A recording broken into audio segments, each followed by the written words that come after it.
Well, good evening, everyone. Mario Pederzoli here, and how great to see so many of you joining us for today's webinar, Trust and Follow Your Intuition. A warm welcome to you all. And the reason for such a large audience this evening is the man joining me on the screen, Martin Zoller. Good evening, Martin. How are you today?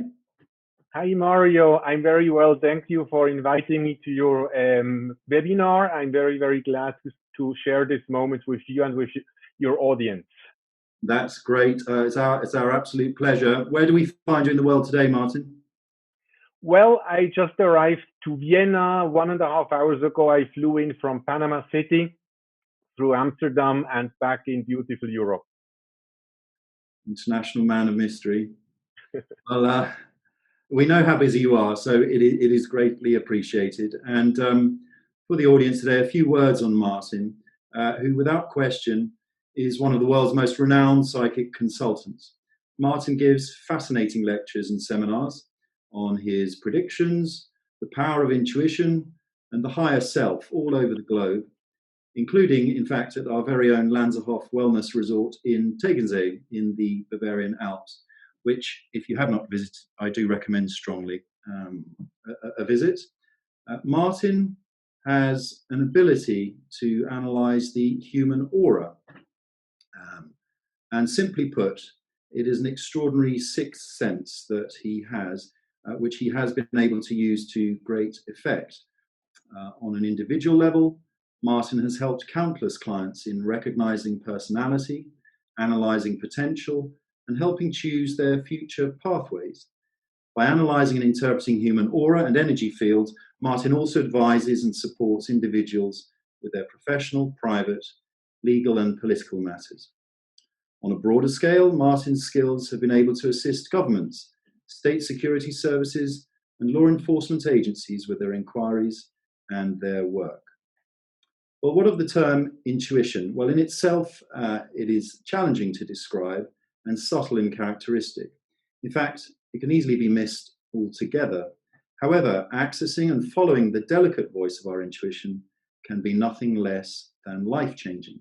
This evening, Martin will explore what the word intuition means and the ways we can connect to live more intuitively. Intuition exists in all of us, whether we acknowledge it or not. And it therefore stands to reason that the more we can learn about it, the more we can use it to help shape our lives for the better. Over the course of this evening's talk, please do type any questions you may have into the Q&A box, which you can find at the bottom of your screen. And we will then field as many of those questions as possible throughout the course of this webinar. And if you are minded and would like a personal consultation with Martin, please do email, and I shall repeat this throughout the evening, please do email members@lhtac.com. That's members@lhtac.com. So without further ado, let's get to know Martin. Martin, first of all, welcome. Thank you very much, Mario, and thank you very much for this beautiful introduction about the power of intuition. And you used one very important term. You mentioned the sixth sense, and that's quite important when we are talking about intuition. We have to realize and to know that intuition is actually nothing else than, and that's why it's called the sixth sense, one of the many senses we have. In our society, in school, we mainly learn about the 5 basic senses, which are the sense of sight, smell, hearing, taste, and touch. Those are the 5 senses we are quite familiar with. Unfortunately, many of us don't know that there is a 6th sense, which is intuition.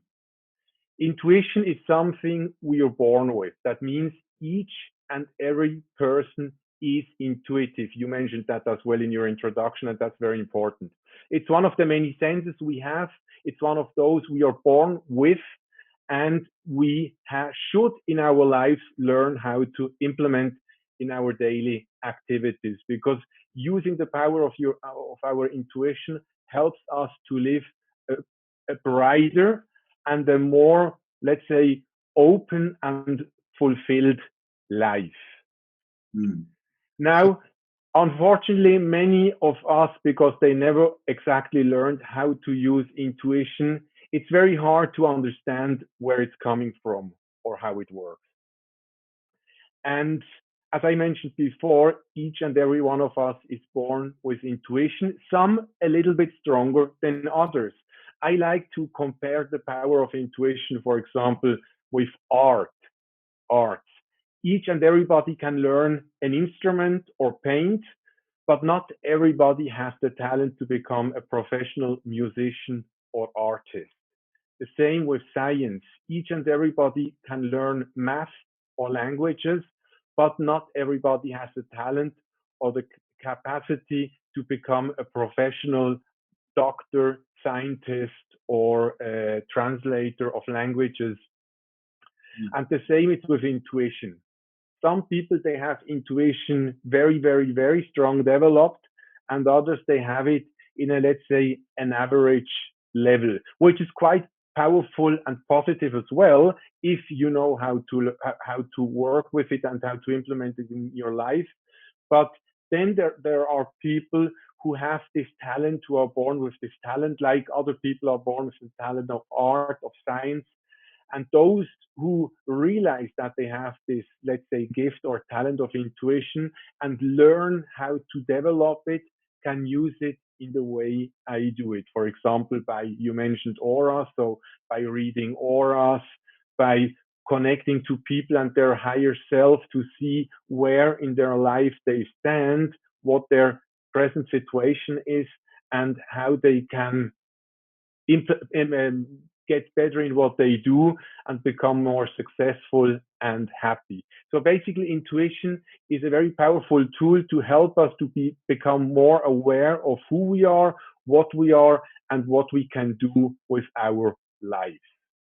So, okay, that is fascinating. And actually, I like the analogy very much. So it makes it easier to understand. Having said that, the abilities that you have are not normal, in inverted commas, or usual.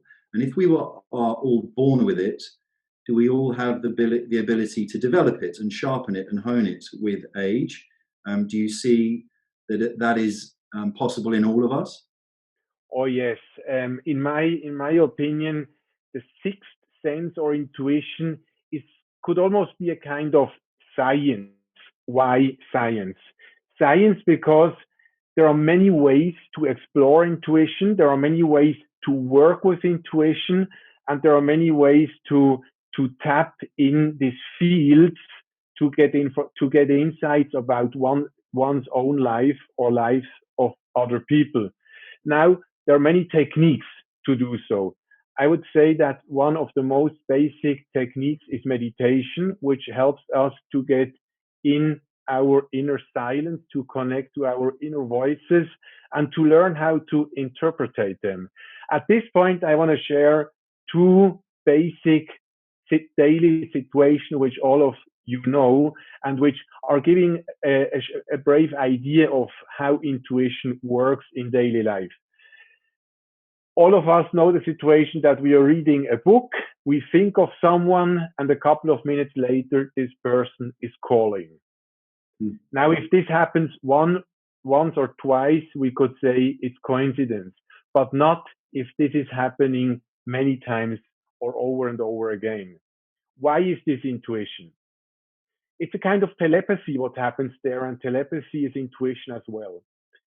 If I think of someone to call, by doing that, I send out my thoughts, let's say in time and space.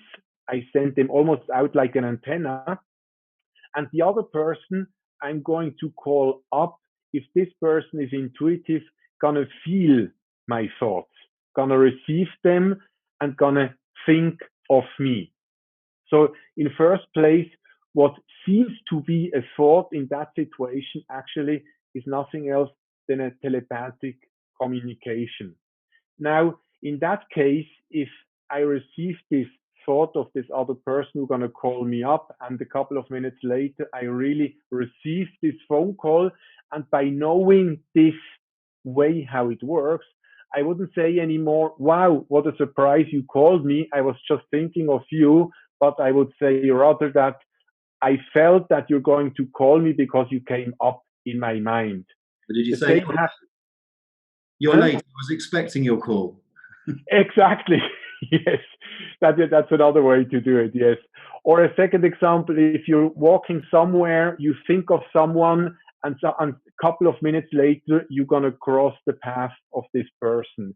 Now, the difference here is that none of the two thought about necessarily meeting the other, and still they can telepathically receive the insight about the coming up meeting. Why is this working? You mentioned aura. The aura is an energy body we have in and around our physical body. And this aura radiates or vibrates far in our future and in our space we are going through, like physical distance. So if I'm walking from my house to the supermarket, let's say my energy field already reaches the supermarket before I'm there physically. And if in that same supermarket someone I know is already there and this person is intuitive, he or she gonna feel me coming to the supermarket and again won't be surprised when we catch up or when we meet each other in the supermarket. Those are two very simple example of how intuition in daily life can work. Another fascinating example are dreams. Dreams are also a way to connect to our higher self. And this is something most of you of the audience know, that you have dreams which are indicating you about something maybe you're looking already for some time, giving you answer to questions you're thinking about, giving you insights about the direction to go in personal life or in professional life. So those two examples are very simple, or three examples of how intuition works. Now, science is very well aware about the power of intuition. And those of you who are interested in the scientific aspect of intuition, I would recommend in YouTube to Google or to search for documentaries about this subject, because it would go too far if we start to cover now the scientific aspect of science. But yes, there are many scientific tests which have been done, which prove intuition in many, many ways, and shows how it can be used in daily life and how powerful it can be for us. Excellent. Well, coming back to intuitive, conscious reasoning in the Western, maybe this is a constant struggle or battle, but conscious reasoning, we are taught that things are just coincidence, maybe in Western civilization, rather than connecting with this sixth sense. We are taught to understand facts and logic. Is that a constant battle that you have? And does that dull people's intuition, actually? It does. And it's, of course, it's a conflict we mainly have in our Western society, because I travel a lot. I lived in many different cultures. And yes, there are cultures which are much more open to these subjects than we are. And then, of course, it's also much easier to work with intuition if you're in a culture which is quite open to that. I would like to bring in an example of how I started to work in a very broad level with the power of intuition. And it shows you how in other cultures people are much more open than here. In 1999, I got contacted by family members of passengers from a missing plane. The plane was missed for 4 days, and it was in Bolivia, and nobody knew where to find the plane. The troops were searching it, but on the route the plane should have been flying, nothing could be found. So I was contacted by family members and later on by the owner of the plane who rented it to the pilot and the passengers to see if I can help them to give advice if the passengers, there were 5 of them in a small Piper, are still alive or not. Now, what has this to do with the intuition? I used my capacity of the intuition to look at the 5 pictures from the missing passengers to see if there is still an aura, yes or no. Thanks God, I could see in each one of the pictures an aura which showed me that yes, they are still alive. Second, I took a map and again, intuitively, I closed my eyes. I thought in the 5 passengers and I focused on the map to see if I feel a spot where the plane could be. I connected to a location, crossed it, marked it with a cross, went to the owner. They went there to look the next day and found the plane. Now, this in our West Middle European mentality sounds very abstract and hard to believe that in our culture, society, people would be open and then even sending helicopters, military and police helicopters to go to the location where an intuitive psychic is giving the indication to go to look for the plane. They went there and they found it. Now I just see another question which came up. What if you see same person in different spots in London, the same people when you go out, but you don't know them personally, but keep seeing them the few times you go out? Is this something or not? Interesting, because just today I was talking with my girlfriend about that as well, that if you meet sometimes, several times, quite often, there is something which might be for the two or for the few of you to interact or to exchange to each other. Maybe this person you're going to meet or you're meeting several times is giving you an answer to something. Maybe she helps you in something, or maybe you are helping something to that person. But most of the time, yes, there can be a kind of exchange. And actually, I do that quite a lot. If I meet someone and I feel that there is something special intuitively, I just start to talk with the person. And sometimes the topic is coming up by its own, or the person is asking me something or helping me something. So it's quite often an exchange of sharing. But yes, I would say those are the kinds of signs we can pay attention to in life and which actually quite often or most often or mostly all the time are being sent by our higher self or by our intuition.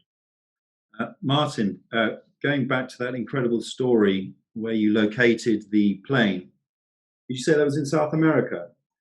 That was in Bolivia, yes. Bolivia.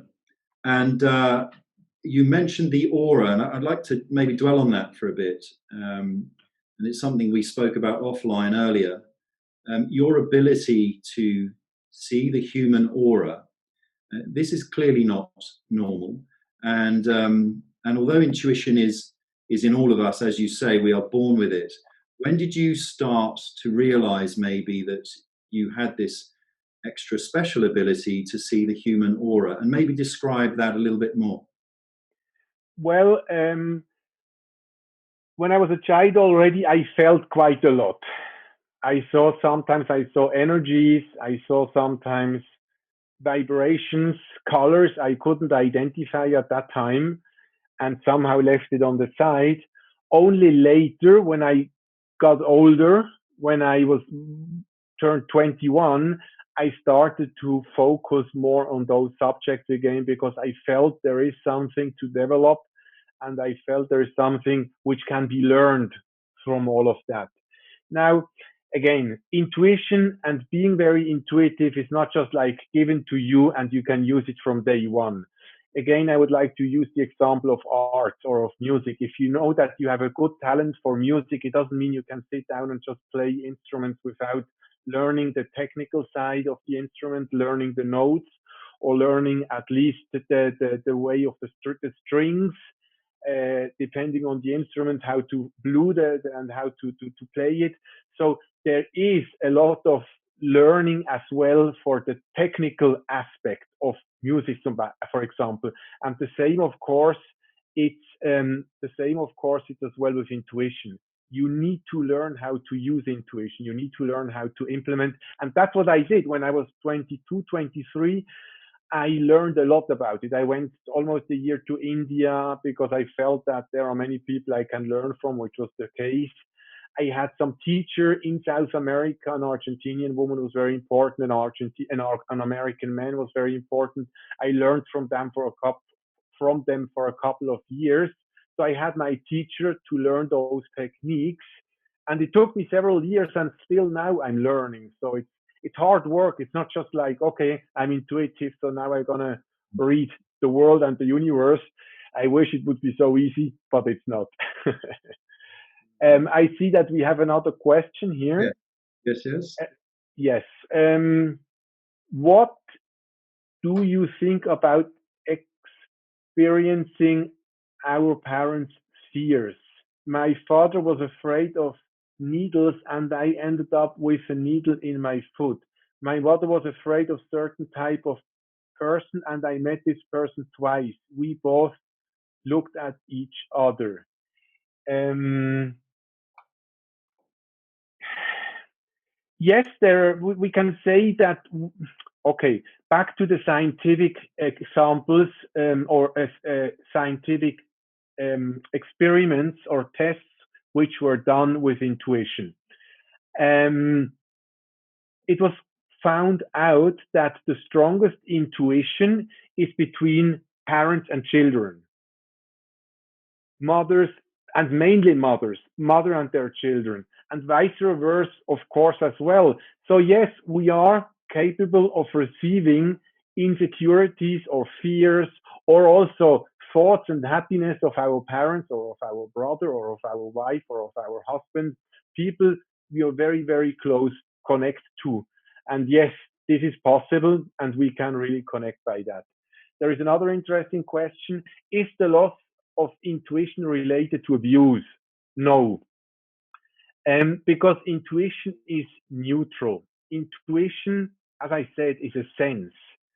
Um, if you speak bad words, if you talk bad about someone, you don't lose suddenly the speaking. You maybe you have to go to prison. Depends what you say, or maybe you have to apologize. Yes, because there are consequences of what you say. But it's not that you lose the habit of talking. So the same is with intuition. You cannot lose intuition because of abuse. Also, the term abuse is very relative. It depends what kind of abuse we talk about. It might be that you create a negative influence for you and others, and then you have to suffer the consequence. So it's more likely to go in that direction, but not about losing it. Now there is another question. Can you recommend where we can take courses to improve our intuitive abilities? Chance to plug your business, Martin. Yes, I mean, seminars are very good to learn about the power of intuition. I know the person who sent this question. She lives in Beirut. I was giving seminars in Beirut many years ago. I was living in the Middle East for 6 years. I gave in many countries down there seminars and lectures, including in war zones like Afghanistan and Iraq. So, and then of course, even in the UK, there are seminars in the US. Next year, for example, in summer, I'm giving a seminar in Croatia on a sailing boat about the power of intuition. In autumn, in October 21, we talked about Lanzerhof. I will be in Lanzerhof, Tegernsee in Bavaria, Germany for a whole week, giving 2 lectures and also giving consultations to the people who are there visiting the Lanzerhof. So I would suggest that either you Google to see where in your neighborhood or in your city you might find a good place to do a seminar, or you just talk to someone you know who is already doing such seminars, visiting, and ask what can be recommended. Mm-hmm. Martin, questions are coming in thick and fast now. However, Yeah. something I did want to bring up. You mentioned earlier a mother's intuition, Yes. and you said that between mother and child, particularly, that there is a stronger connection. I think for obvious reasons. But is there a gender bias with intuition? Is there what? Sorry, I didn't understand. A gender bias, or are men and women equally able to develop their intuitive abilities? I got it. Normally, women are more capable, or at least open to connect to their intuition. But I think this is also quite culturally, because we are in a society where men shouldn't be too emotional, shouldn't be too much connected to their inner self. Meanwhile, women are more connected to their heart, to their inner self than men. So by nature, it's more easy for women to connect to their intuition than for men. But then, if of course a man has the talent or gift for intuition, for him it can be much more easy than for any man or any other woman. But basically, yes, for women it's more easy than for men. Then we have another question: can hypnosis work to improve intuitive abilities? I would say yes, because if the intuition is well, if the hypnosis is well done, with a good therapist or a good guide, hypnosis takes you out of your thoughts, of your brain, of your thinking, connects you to your inner self, and this can help you to open yourself for certain insights related to your own higher self or intuition. Is there also another question? Is there also something as a collective aura, or does an aura exist only for an individual? Very good question as well. If there is one person, I'm talking about the individual aura. If there are two people, I'm using the term couple aura. Like, for example, two people who sit together, if they interact with each other, they create like one aura. And then, of course, if you have a group of people, you create a collective aura. This can be in business. If you have a business meeting of 10 people, those 10 people, they create a collective aura. Even countries have different auras, and it's quite interesting even to feel a collective aura of a different country. And just to give you two very extreme examples, you can imagine that the aura of Switzerland or Liechtenstein or Austria is very, very, very different than the aura of Afghanistan or Iraq. So those are two extremes. Now, landing in Vienna is different energy-wise than landing in Baghdad or in Kabul. So yes, there is a collective aura. Martin, may I just, at that point, I think it'd be useful for all of us to understand a little bit more about what you see when you see these auras around an individual or collectively. What do you actually see that we maybe can't? Okay, Mario, should we do a little experiment? If you're open to it, I can look at your aura. Of course, I will not tell anything personal. Okay. Maybe we can do a clear chat about that on another day. Let's do just it. To give a basic idea. So the aura consists of different colors, and each color has a different meaning. Inside the aura, we also have chakras. Maybe you heard about Mario, maybe you heard about the chakras. Like the third eye, for example, is one of the chakras, the most famous one actually, the one most people know. So in your aura, when I look at your aura, you have quite a lot of red on your shoulders and covering your head. Your front head, the third eye, is green, and your eyes are red as well. Your hands are green. So two things. The green third eye shows actually that you're quite open, you're quite intuitive yourself. So I mean, even you're more of a rational person, an intellectual person, but you're by nature you're very, very, very intuitive. So I would even say and predict that if you work with meditations, if you pay more attention to your intuition, it would come to you easily, and you would feel quite strong and quite fast. What we talk about here, the red here um, shows that, and this is something you have to be a little bit aware about, because you're quite open, because you're quite intuitive. It's sometimes difficult for you to distinguish between what's yours and what's others, and then you overload yourself emotionally and even mentally and rationally by inputs of others, by emotions of others, and that actually makes you quite tired, and it's quite exhausting for you as well. So there you have to protect yourself a little bit. And the red in your eyes, this has to do with the eye pressure, and the eye pressure can be measured as well. And there is some instability in your eye pressure. So in that sense, what I would recommend there next time you're going to a doctor, that you make to check your sight and the eye pressure. Wow, that's fascinating. That's a lot for me to ponder. Thanks. And we could go on and on and on, but I don't want to get in personal stuff here. But we can see colors, and then we start to read the colors, and by that later on, there are also images coming up. There are many more questions now. Are there also online lectures, seminars planned? Yes, for next year. Not right now. There is nothing organized, but yes, it's on the process. And then there is another question. Hi, Martin. Thought your eyes deceive and thought our eyes deceive us. Everything in the universe is connected at an atomic level. Could ESP be the advanced genetic receptive ability of certain people to feel vibrations on this atomic level from not only their surroundings but the entire universe? Wow, that's a very complex question and a very profound one. But yes, I see it like this.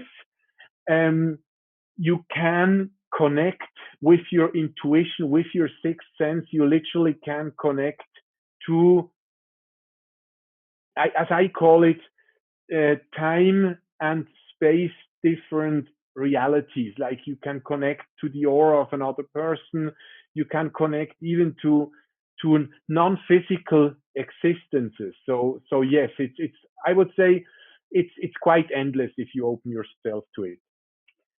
Does meditation change one's aura? Yes, it does. Um, like 4 years ago, and this is quite interesting. I would like to share this with our audience.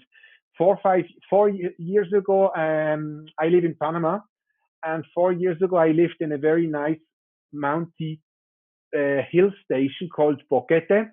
It's a coffee plant area. Some of the best coffee from Panama is growing there.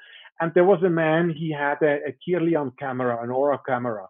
Me and my ex-wife and a friend, we went there, took our pictures from our Aura. The person explained us the pictures, and we left. It was okay. It was nice. It was interesting. 3 days later, this friend came to me with two pictures. One with a very strong and very bright color, and the other aura, and the other picture was the picture she took of herself a couple of days ago. So she showed me two pictures very different and explained me that the second one, the bright one, she just came to take now. And she said that she did an experiment. She meditated for 3 days a lot to clean her aura, went to take another picture because she wanted to see if that changes. And yes, it showed on the picture how it changed. And yes, aura meditation can help to clean the aura and to strengthen it. Now there is another very important, very interesting question. You were mentioning the inner self and higher self. What is the difference? For me, it's not really a difference. For me, intuition is the tool to connect to our inner or higher self. Now, there are different philosophies who distinguish a little bit between those two terms, but in my opinion, it's quite the same. Um, next question. What are good strategies for protecting yourself from other people's energy and being overloaded with other people's emotions? That's a Wow, great. Mario, that also fits in what we saw in your aura. Um, Again, meditations, to do meditations to clean and cleanse the aura are very good. Martin, Yeah. actually, related to that, for those that maybe do not meditate, there'll be those that are watching tonight that are completely new to this, others that follow this very closely. But in terms of learning to meditate, what's your advice there for those that want to take those first steps? Well, meditation, in my opinion, is just really connecting to yourself. It doesn't need to be complicated. It doesn't need to follow a philosophy or a religion.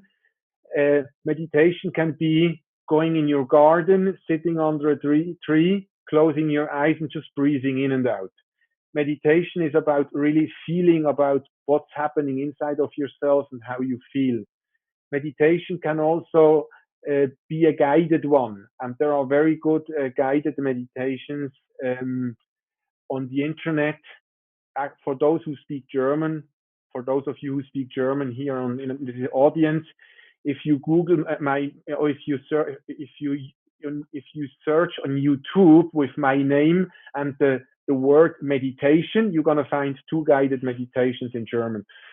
And for those who don't speak German, of course, you have a lot of meditations in your own language, guided meditations on YouTube, some seminars. It's actually quite easy, and it's more like a kind of training to really to connect to your inner self. Which cultures are most open to psychic intuition? How is this reflected and part of their life? Wow. Um, okay, I would say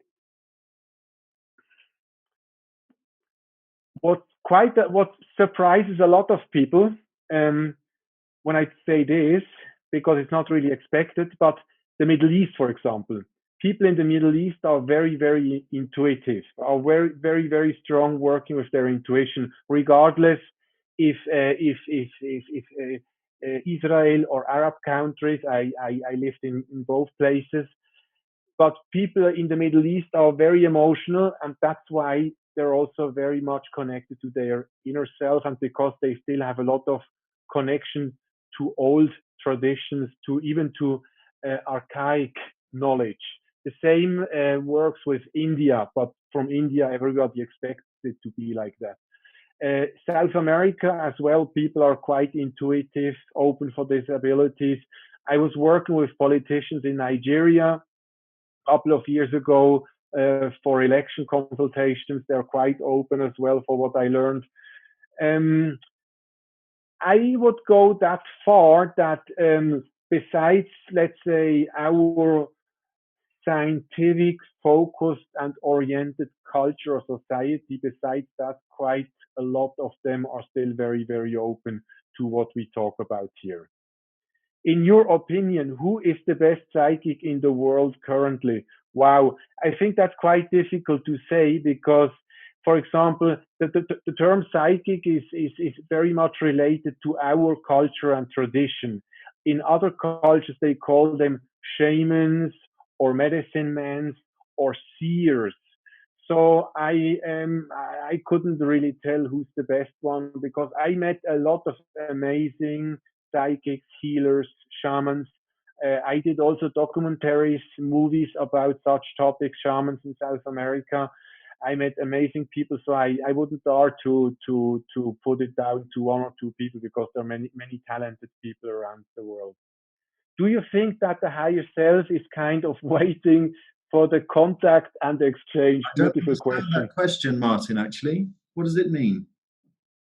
Um, that means that yes, what this means is that our higher self, our inner self or ourselves, our soul somehow is waiting for our consciousness, for our rational self to be contacted. Like many of us go through life without paying attention to the higher self or the intuition. So it's almost like you're going through your life, and your higher self or your intuition is almost like an orphan next to you without being paid attention to. And of course, in the moment we connect to the higher self, it's almost like this orphan gets back to the wholeness and becoming part of the family, if you want to call it like that. And then we are becoming whole, and we are becoming better in our understanding of who we are and what we are. In Lanzerhof, Bavaria, for example, where I'm once a year, we are using the power of intuition and aura readings uh, for, on one side, for health readings, like I'm reading the aura to see where there are physical weaknesses, but at the same time, I'm also giving ideas or guidance how to connect to the inner self or the higher self. So intuitive guidance can help on one side to understand the physical reality, such as health better or physical behavior. It can help to understand intellectual, rational behavior better. And of course, it can help to understand our intuitive and higher self better. Martin, just on that, your relationship with Tegernsee, I think you've been going there for a number of years now. And is there a link, therefore, between a healthy mind and healthy body and deepening one's intuition? Do you see it all as interconnected? Yes, all is interconnected and all helps and supports each other. Um, we can have a very healthy body, but if our thoughts are completely poisoned and we don't connect at all to our higher self, at some point we will get sick. At some point we will have major problems. On the other hand, if we pay attention to our physical body, if we pay attention to our thoughts, our focus, our expectations, our wishes, and at the same time we pay attention to our intuition, to our higher self, we can use those three aspects to create a very positive, successful, and happy life. There is another question. First, thank you for sharing this with us. We watched to ask, is the gut feeling also the intuition talking to us? Yes, gut feeling and intuition is quite interacted, or even I would say even the same. I'm working on a new book together with a professor on economy, and the book will actually be published in English. It's called Strategic Intuition, and I had to learn a lot about English terms related to those subjects, and that's how I learned that gut feeling and the intuition is basically very much related, or even I would say the same. Can you recommend anything when you realize that someone wants to stop me in getting more powerful in the intuitive way? Well, I would say if someone tries to hold you back in whatever way, the person isn't really supporting you in your life, in what you do. Of course, it's always important to see why someone is behaving in a certain way, and maybe try to feel, okay, is there still something I should do with it or learn with it? Or does it mean something to me? But if you realize that no, there is really just negative blockages coming, doesn't matter if it's on an emotional level, on an intuitive level, or a rational level, then better try to go on distance to that person. Martin, Yeah. actually, I'll ask this on behalf of everyone. There'll be many listening to this that may wish to benefit from your expertise and maybe considering a consultation for the very first time. Can you describe maybe what a course or a session or a single consultation with you entails? Well, first of all, for those of you who would like to know more about me, please go on my website. It's www.martinzoller.com. In my consultations, I'm reading to go the aura in a way we did it with you in a very brief, basic example. I'm starting to read the colors, and by reading the colors, I'm starting to receive insights about the person, personal life, professional life. And then, of course, people can do specific questions about themselves or about others. People can ask about business, about family, about personal growth, about internal growth, about emotional issues. Basically, um, I mean, everything can be asked. Now, of course, not everything can be answered, and there are certain limits as well. I mean, not everything can be seen. Sometimes people are asking me, Martin, can you please give me the lotto numbers? Sorry, this is something which is not working. At least I never was successful with it, and I don't know someone who was able to do so.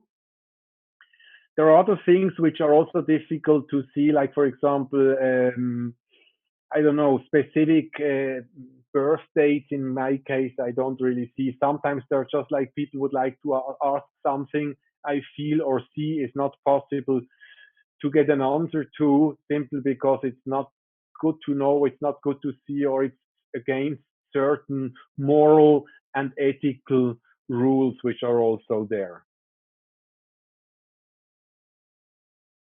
Okay. Well, actually, let's turn back to you, Martin, again. And when visions come to you, do they come randomly, or do you prepare for that? Is there a process that you go through to open yourself and be more receptive? How does it work? Well, most of the time I'm analyzing certain situations for clients. So, yes, I'm focusing on a subject. I'm uh, meditating with the subject. I prepare myself, and then I start to receive images, colors, emotions, feelings, and those I write down or I share by talking. And then this is how I receive them. Sometimes I am somewhere at a certain place and I suddenly get an insight about something what happened there in the past or what will happen in the future. So it can be randomly, but most of the time it's happening by consultation or by focusing on a subject which is given to me. Okay, we have another question here on number patterns. Do you have any thoughts on seeing number patterns? For example, I see 1111 everywhere. Do you think number patterns are related to the aura, the higher self, or guidance from the universe? Not necessarily the aura, but yes, as a certain guidance. I mean, some people see numbers or use numbers to get like as an indication that they're on the right path, that they do the right thing. Some people they don't have it with numbers, but they have it if they look at the watch and it's 1313 or 2121. Yeah. So yes, and some people they use other signs as indications of a message from the higher self. Some people use, for example, animals, or some people use dreams. There are many ways to unlock the language of the universe. Okay. Well, I've just seen the time, and that's a good sign. It's we've been going for nearly an hour already, and I think it's testament to the fascinating topic that you have enlightened us all on. So thank you again, Martin, on behalf of everybody. We do have time for one or two more. Actually, Mario, I just wanted to ask you because I see that there is a very, very interesting question. Yes. Which I would not have, which I want to answer.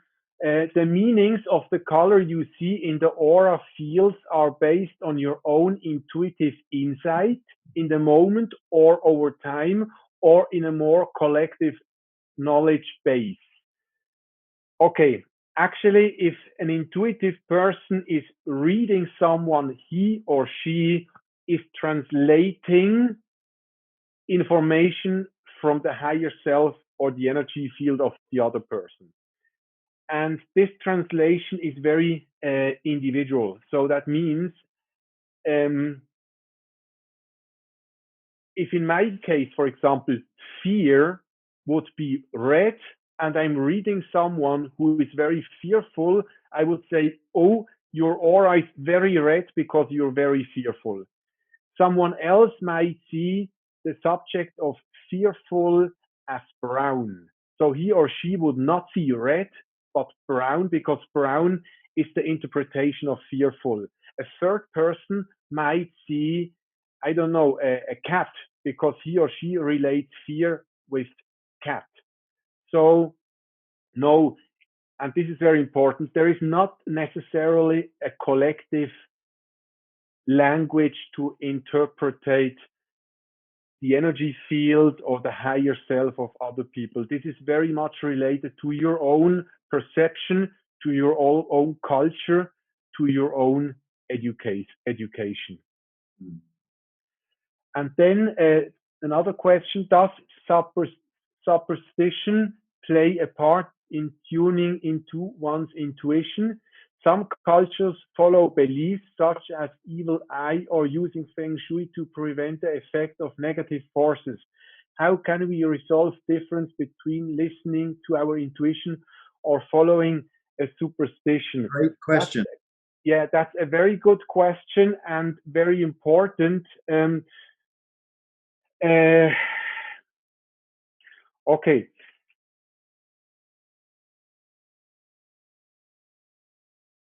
Okay. Your intuition gives you an indication of, for example, how to protect yourself and how to keep negative energy or people away. That is your intuition. And this everybody knows. You're meeting someone and you just feel there is nothing with this person I don't want to get too close to. Or another simple example, you're having a meeting, you don't feel like going, but you feel obligated, you still go. You go there, you get there, the room is closed because it got cancelled and you were forgotten to be informed. That would be intuition. Now the superstition would be if, for example, I'm told that to sharpen my intuition, to feel much more about to which people to connect or not, I have to run 10 times around a tree. That would be the superstition. Mm. But this doesn't mean it's negative. Sometimes sometimes having superstition of something can be a helpful tool to focus on a certain object. Like we had the example of the feng shui. If you work with feng shui to keep your environment clean, you're using certain objects. Now, these objects can be superstition because they have been given from a certain culture to you, and it could also be any other subject which has been given the same intention. So superstition doesn't need to be negative. It can be helpful if it's a focus point to reach a certain goal.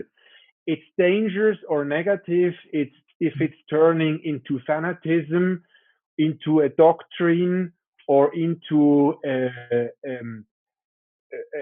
tool to scare people. Then it would be negative. Whoa, we have a lot of other questions which came up as well. Yeah, there are we've probably got time for one or two more, Martin. Okay, I can answer them faster as well. What would you recommend for today to shape the intuition due to the eclipse? Yes, today is Monday. It's actually full moon as well.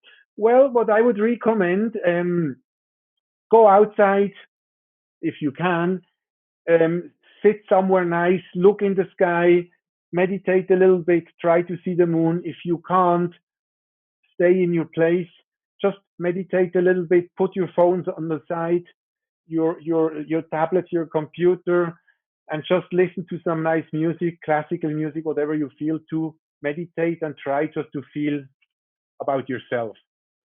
Would you consider dreams as some intuitive tools too? Yes, we talked about that at the beginning.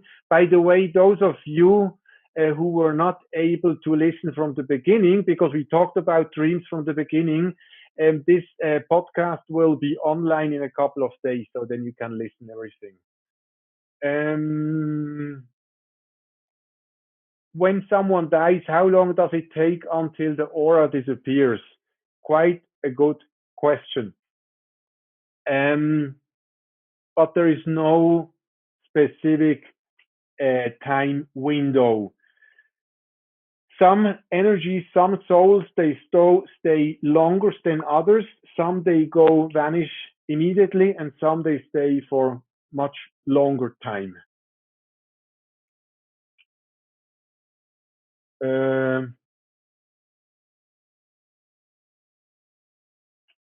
Okay, I think what does a white aura mean? Well, again, it depends on the interpretation, but normally white, as it's a pure and a light color, normally a white is positive, clean, virgin, intuitive, spiritual, but it's more like related to positive colors. Okay, Martin, maybe one more, and then we'll round off. Okay.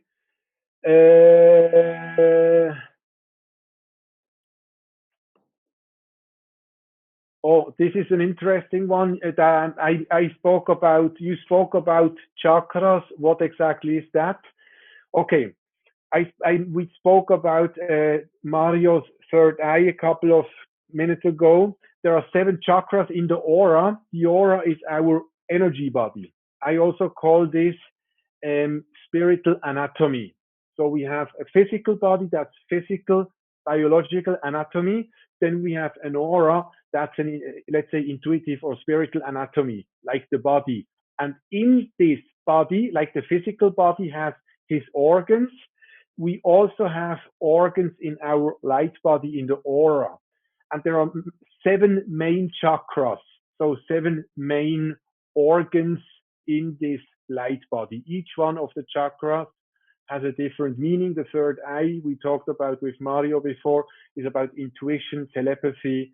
The 7th chakra, for example, connection to the higher self. The 5th chakra, communication, creativity. It's actually very similar to the physical body. Each organ, stomach, intestine, responsible for digestion. 3rd chakra, solar plexus, self-esteem, and trust. So in the same way, physical organs have their work to do. Our energetic organs in the aura, the chakras, also have their purpose. And as more we learn about those, about this spiritual anatomy, about this intuitive anatomy, as more we understand, we learn to understand about it, and as better we can implement it in our daily lives. And again, if we learn how to implement our intuition, and I think that's a nice closing, if we learn how to implement our intuition in our daily life, we suddenly are going to realize that things are becoming much easier to understand. It's not that problems disappear. We still will get sick. We still will have difficulties. We still might get divorced. We still have, I don't know, bad investments. We still have fights. But intuitively, we understand better how to deal with the difficulties, with the obstacles. We don't get in panic because of it, because we think we are lost, because we think now I lost a big project, everything is gone, help, I'm lost. Our intuition might help us to feel, okay, I lost it, what did I do wrong, and what do I have to do in the future not to repeat the same mistake. And I think when better than now in this pandemic time we are living, coronavirus, we are living in a very unpredictable time in a way. Nothing is as it has been 8 months ago. The whole world is changing in a way it hasn't been changing for a long time. Routines which have been there for years disappeared, vanished. Uh, Everything is very uncertain. Everything is unclear. We don't know exactly where it's going to, what is opening, what is closing, when and how. When better than now it is to start to work and connect with your intuition, because exactly for moments like that, intuition is very helpful. When the external surrounding starts to vanish, starts to fall apart, starts to break away, intuition can be a very helpful and powerful tool to refocus, to reconnect with what we have and what's happening around ourselves. And then we might learn how to deal with the situation in a much better way rather than just panicking. And because fear and panic is maybe the worst guide we have in life. Meanwhile, trust, faith, and intuition and rational understanding are quite good guides for our daily life to go through challenging moments like that. Well, Martin, I think that's a wonderful way to round off with wonderful advice. It's been an extraordinarily challenging year for each and every one of us. And I think by listening to you, it has been an education. And I think it will give us the right steps to have a more fulfilled and happier life in 2021, whatever is thrown at us. So thank you again. Thank you to all of our viewers. And thank you for all the wonderful questions. I should say again at the end, for those of you interested in a personal consultation with Martin, or indeed to find out more about his visit to Tegensee next year, please do email members@lhtac.com. And Martin, we look forward to seeing you there. And we look forward to connecting you with those people tonight who would like to personally speak to you about how you can help them. So Martin, again, thank you so very, very much. I think we should all take your advice. And for those of you that can see the full moon tonight, maybe spend a minute or two in meditation and reflecting. Sadly, in London, with the clouds tonight, that is just not possible. But anyway, Martin, thank you very much. Thank you, Mario, and thanks everybody from the audience for sharing your time with us. It was an amazing moment and nice sharing, and I'm looking forward to see some of you online or in Tegensee, and maybe, who knows, if Lanzerhof London one day, who knows, everything is possible. Wishing all the best in those challenging times to all of you, and again, if the moment seems to be if it seems to be too difficult and too uncertain, just don't get too insecure and too much taken away by your fears and insecurities. But go in your meditation, go in your intuition, and that's where you're gonna find the right answers for your guidance. Thank you very much, and have a great evening. Martin, and a good time. Thank you very, very much. Good night, everyone. Good night.